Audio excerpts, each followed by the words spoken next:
बराबर। कि hello everyone, आज हम देखेंगे कि हम फिग्मा में इस तरीके से एनिमेशन कैसे बनाएं। तो सबसे पहले मैं नया आर्टबोर्ड ले लेता हूँ। ठीक है, कंट्रोल एन से नई फाइल ले। तो सबसे पहले मुझे ये जो डिज़ाइन है ये डेस्कटॉप साइज में चाहिए, तो सबसे पहले मैं डेस्कटॉप का फ्रेम ले लूंगा। ठीक है, तो यहाँ से हम लोग डेस्कटॉप सेलेक्ट कर लेंगे। देन सबसे पहले हम लोग डेस्कटॉप का जो कलर है उसे डार्क ग्रे कर लेते हैं। तो फिल पे जाएंगे और यहाँ से हम लोग इस कलर को डाल देंगे। ठीक है, उसके बाद हमें 4 रेक्टेंगल बनाना है। तो इस तरीके से हम लोग रेक्टेंगल बना लेंगे। फिर उनका जो बॉर्डर रेडियस है उसे 4 बढ़ाना है, तो इस तरीके से हम लोग उसका बॉर्डर रेडियस बढ़ा सकते हैं। और अब हमको इसकी कॉपी करनी है। देन ऑल्ट प्रेस करोगे और इस तरीके से लेफ्ट क्लिक करके आप ड्रैग कर सकते हो। देन कंट्रोल डी आपका डुप्लीकेट कर देगा। ओके, उसके बाद चारों को अलाइनमेंट वगैरह सेट करेंगे हम लोग। यहाँ से अलाइनमेंट वगैरह आप सेट कर सकते हो डिस्ट्रीब्यूट। ओके, उसके बाद नेक्स्ट पार्ट हम लोग सबसे पहले इसको कंपोनेंट में कन्वर्ट करते हैं। तो मैं सबको सिलेक्ट कर लेता हूँ सिर्फ के साथ। ऑल्ट के साथ इसकी कॉपी ले लेते हैं। ठीक है, कॉपी लेने के बाद कंट्रोल जी से हम लोग इसको ग्रुप कर लेंगे। ओके, ग्रुप करने के बाद इस पर्टिकुलर पार्ट को हम लोग कंपोनेंट में कन्वर्ट कर लेंगे। तो यहाँ पे जाओगे आप तो ये एज अ कंपोनेंट इसको कन्वर्ट कर सकते हो। मैंने कंपोनेंट में कन्वर्ट कर दिया। उसके बाद इस कंपोनेंट को ऐड करना है, तो मैं प्लस करूंगा। तो सबसे पहले मैं क्या करूंगा, इसमें इमेजेस ऐड कर। तो इमेजेस ऐड करने के लिए कंट्रोल प्रेस किया, देन लेफ्ट क्लिक किया, राइट क्लिक किया, सॉरी। उसके बाद हमारे पास यहाँ पे प्लगइन है जो कि अनस्प्लेश है। तो यहाँ से हम लोग इमेजेस वगैरह डाउनलोड कर। तो यहाँ पे मान लो मुझे माउंटेन्स की इमेज चाहिए, तो मैं माउंटेन सर्च कर लेता हूँ। माउंटेन्स। तो पहले फ्रेम में हम लोग मान लो ये वाली इमेजेस ले लेते हैं। ठीक है, सेकंड फ्रेम में मैं ये वाली इमेज ले लेता हूँ। थर्ड फ्रेम में मैं आपका ये वाली इमेज ले लेता हूँ। ठीक है, उसके बाद फोर्थ फ्रेम में मैं ये वाली। ठीक है, इस तरीके से आप ये 4 फ्रेम। ठीक है, देन अब हम इसको एज अ कंपोनेंट कन्वर्ट करेंगे। कंपोनेंट कन्वर्ट करने के बाद इसको ऐड कर लेंगे। तो ऐसे मुझे 4 पैनल्स हैं, तो मुझे 4 फ्रेम चाहिए होंगे। तो यहाँ पर से आप प्लस पे क्लिक करोगे तो ये 4 फ्रेम ऐड हो जाएगा। और यहाँ पे एक और है। ठीक है, उसके बाद हम हर पर्टिकुलर पॉइंट में साइज बढ़ा देंगे। तो फर्स्ट वाले का साइज मैं थोड़ा सा बढ़ा देता हूँ। सबसे पहले इसको सिलेक्ट करेंगे और इन तीनों का साइज मैं कम कर देता हूँ। ठीक है, उसके बाद इसका साइज मैं बढ़ा देता हूँ इस तरीके से।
अब हमने सारी साइज़ेस वगैरह सेट कर। ठीक है, अब मैं चाहता हूँ कि जिस पे मैं कर्सर को लेके जाऊँ, उसका साइज़ बढ़ जाए। तो उसके लिए अब हम लोग क्या करेंगे, सबको लिंक करेंगे। तो लिंक करने के लिए मैं कंट्रोल के साथ इसको सिलेक्ट कर लूँगा। उसके बाद प्रोटोटाइप पे जाऊँगा।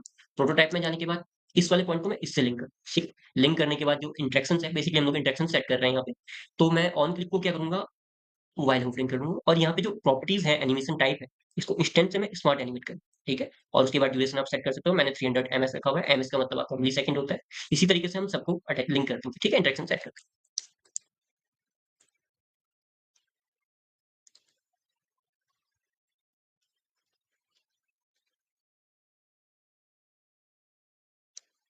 तो ये मेरे चारों पैनल्स लिंक हो गए। अब मैं ये जो बनाया हुआ है, ये कंपोनेंट जो हमने बनाया हुआ है, ये आप यहाँ से एसेट्स पे जाओगे, इस पे क्लिक करोगे और ये एसेट आपका तैयार। ठीक है, अब ये जो मैंने एक मैप बनाया था इसके लिए, इसको मैं डिलीट कर दूंगा। सबसे पहले मैं यहाँ से डिजाइन पे चला जाऊंगा। ठीक है, स्केच पे जूम किया और ये जो कंपोनेंट बनाया है इसको यहाँ पे ड्रैग कर।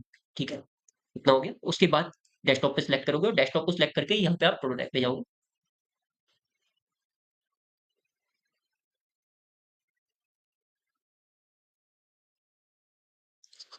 ठीक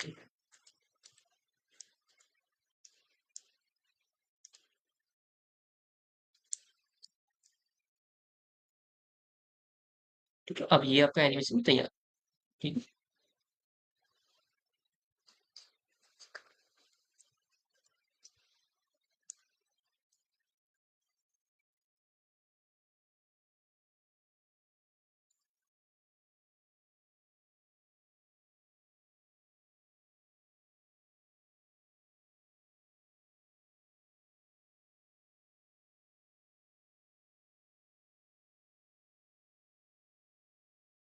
तो अब आपकी ये एनिमेशन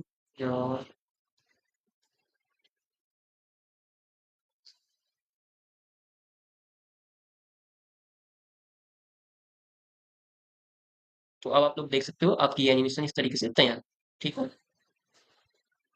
ओके, थैंक यू।